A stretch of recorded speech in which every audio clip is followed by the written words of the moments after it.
Hello everyone, কেমন আছেন সবাই? আশা করি সবাই ভালো আছেন। আমরাও ভালো আছি আলহামদুলিল্লাহ।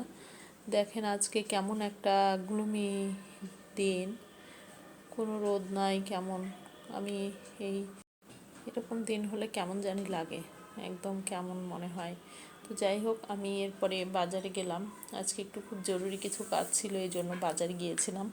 রমজানে আমি তো বেরই হয়নি, আজকে বের হয়ে মাথা ঘুরে গেছে, এত মানুষ চতুর্দিকে, মানে বাজারে যাওয়াই আর কি দায়। তো যাই হোক, ঝটপট বাসায় এসে রান্না বসালাম।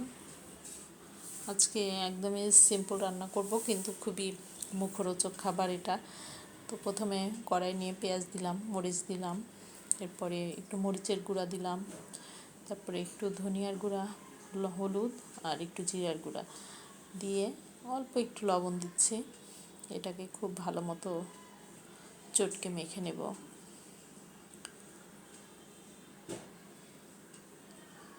আপনারা নিশ্চয়ই বুঝতে পারছেন আমি কি রান্না করব। আমি এভাবে করেই রান্না করি আর কি, সবসময় একদম চটকে মেখে নেই। তো এরপরে এই যে তেল দিয়ে দিলাম, তেলটা দিয়ে আবার চটকে মেখে নেব, একদম জুসি জুসি করে ফেলবো। একদম খুবই চিকন করে কাটা পেঁয়াজ, তারপরেও সুন্দর মতো মেখে নিয়ে এরপরে এই যে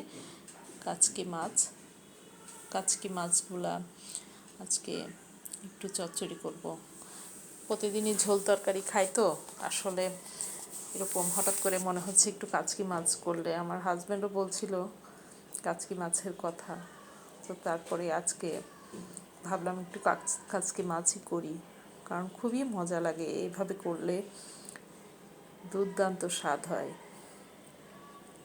আমার মা করে এরকম, এত টেস্ট হয়, মনে হয় যে এই কড়াইটাতেই ভাত মেখে ওই যতটুকু লেগে থাকে ওটা দিয়ে খাওয়া হয়ে যায়, এরকম একটা ব্যাপার। তো যাই হোক, পানি দিয়ে দিলাম, পানি দিয়ে এরপর চারিপাশ থেকে একটু মুছে দিয়ে এরপরে চুলাতে আমি বসিয়ে দিব।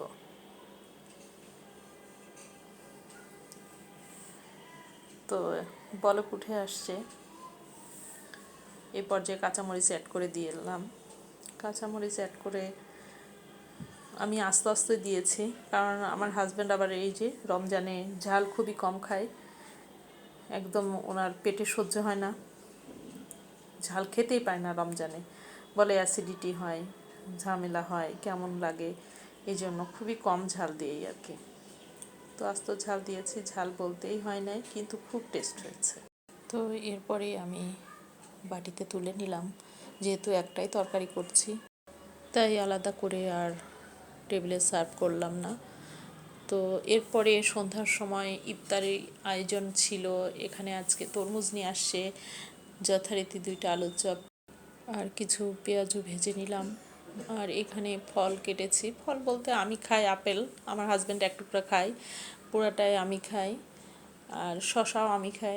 দুজনা 2টা ডিম সিদ্ধ করেছি, আর আমার হাজব্যান্ড ওনার জন্য এই ভাজা পোড়া খাবারগুলো নিয়ে আসে, আমি এগুলো খাই না। রোজার মাসে বাইরের এই সমস্ত খাবার আমি একদমই খাই না। তো আজকে পর্যন্তই। Stay fine, be happy and stay Jannatul Jibon lifestyle. By.